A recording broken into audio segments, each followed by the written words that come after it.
सोचिए, क्या एक टूटी हुई स्क्रीन से, हाँ, एक टूटे हुए फोन की स्क्रीन से कोई क्रांति लिख सकता है? सुनने में अजीब लगता है ना? लेकिन आज हम एक ऐसी ही कहानी की बात करेंगे। ये कहानी है कर्मा नायक की, एक ऐसे लेखक की जिन्होंने सच में सबसे मुश्किल हालातों में वो कर दिखाया जो नामुमकिन सा लगता है। कर्मा नायक का एक बहुत ही दमदार मानना है कि क्रांति, असली क्रांति के लिए किसी महंगे लैपटॉप या 5G इंटरनेट की जरूरत नहीं होती। और पता है क्या, ये कोई सिर्फ कहने की बात नहीं है, ये उनकी अपनी जिंदगी की जीती जागती हकीकत है। तो चलिए उनके इस कमाल के सफर को जरा और करीब से जानते हैं।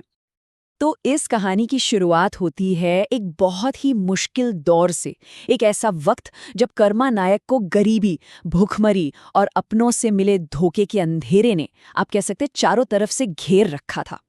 और देखिए, ऐसे मुश्किल वक्त में ना लोगों की असली पहचान होती है। उनके साथ भी दो तरह के लोग थे। एक तरफ वो थे जिन्हें वो आईफोन वाले दोस्त कहते हैं, मतलब जो अच्छे दिनों में तो साथ थे, पर जैसे ही गरीबी आई सबने मुंह फेर लिया।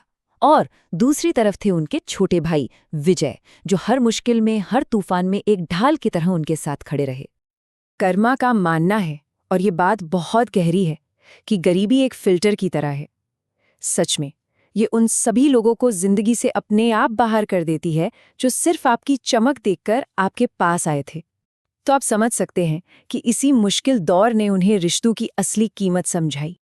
और बस इसी परख की आग से तपकर सामने आता है इस पूरी कहानी का सबसे मजबूत, सबसे अहम रिश्ता, कर्मा और उनके भाई विजय का वो अटूट बंधन। तो ये है विजय नायक, कर्मा के छोटे भाई। इनका जन्म 1985 में हुआ और ये शारीरिक रूप से 80% विकलांग हैं। लेकिन सोचिए, जब पूरी दुनिया ने कर्मा का साथ छोड़ दिया था ना, तब यही विजय उनकी सबसे बड़ी ताकत, उनकी सबसे बड़ी प्रेरणा बनकर उभरे। इन दोनों भाइयों का ना एक बहुत सीधा और गहरा फलसफा है। कर्मा यानी एक्शन, कर्म, और विजय यानी विक्ट्री, जीत। और उनका मानना है कि जब कर्म और विजय एक साथ मिल जाते हैं तो होता है उलगुलान, मतलब एक महान क्रांति। ये एक बात उनके रिश्ते की पूरी गहराई बता देती है। वफादारी आईफोन में नहीं मिलती, वो तो उस भाई की रूह में मिलती है जो तब भी आपके साथ खड़ा रहता है जब पूरी दुनिया आपको छोड़कर जा चुकी हो। कितनी बड़ी बात है ना? अच्छा, चलिए अब कहानी के उस हिस्से की तरफ चलते हैं जिस पर शायद पहली बार में आपको यकीन ही ना हो। हम बात कर रहे हैं उस क्रांति की जो एक टूटे हुए फोन से लिखी गई थी। तो ये जो पूरी वैचारिक क्रांति उन्होंने लिखी, उसे लिखने के लिए उनके पास क्या था? सिर्फ और सिर्फ एक औजार। और वो औजार था एक टूटा हुआ, उधार पर लिया गया 4G फोन।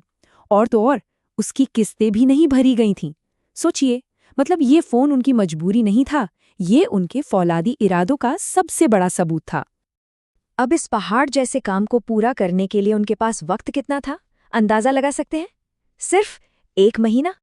और उसी 1 महीने के अंदर, उसी टूटी हुई स्क्रीन वाले फोन पर कर्मा नायक ने 1 या 2 नहीं, बल्कि पूरे 15 वर्ल्ड क्लास ग्रंथ लिख डाले। कमाल है ना?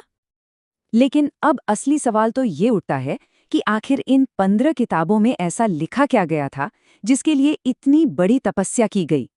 असल में ये किताबें एक भक्षक सिंडिकेट की सच्चाई को दुनिया के सामने लाती हैं। तो फिर ये भक्षक सिंडिकेट, ये है क्या भला?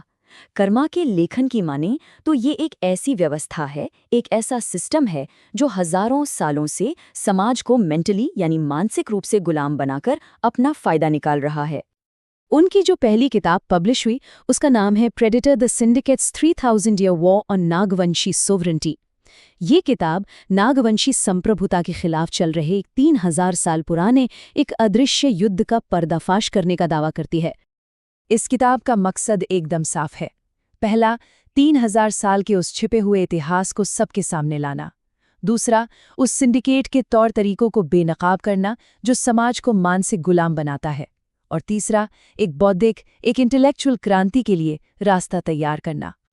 तो देखिए, किताबें तो लिख दी गईं, लेकिन क्रांति की असली लड़ाई तो अब शुरू हुई है। और ये लड़ाई किस चीज़ की है? ये लड़ाई है इन विचारों को आम लोगों तक पहुंचाने की। आज के दौर की जो सच्चाई है ना, उस पर कर्मा एक बहुत चुभती हुई बात कहते हैं। वो कहते हैं, आजकल लोग अमृत कम और जहर खरीदने के लिए दुकानों में ज्यादा भीड़ लगाते हैं। और जाहिर है, उनका इशारा सोशल मीडिया के सस्ते एंटरटेनमेंट की तरफ है, जिसके शोल में ज्ञान की बातें अक्सर बोझ लगने लगती हैं। और ज़मीनी हकीकत यही है कि इतना वर्ल्ड क्लास काम करने के बाद भी उनकी किताबों की रोज़ की बिक्री इतनी भी नहीं हो पाती कि घर का गुजारा आसानी से चल सके। मतलब संघर्ष आज भी बिल्कुल वैसा का वैसा ही है। तो इस संघर्ष का जवाब क्या है? जवाब है उनका रक्षक दर्शन। अब ये रक्षक कौन है? रक्षक वो इंसान है जो अपने आत्मसम्मान और अपने सच की हिफाजत खुद करता है, और जिसमें शोषण और मानसिक गुलामी की जंजीरों को तोड़ने की ताकत होती है।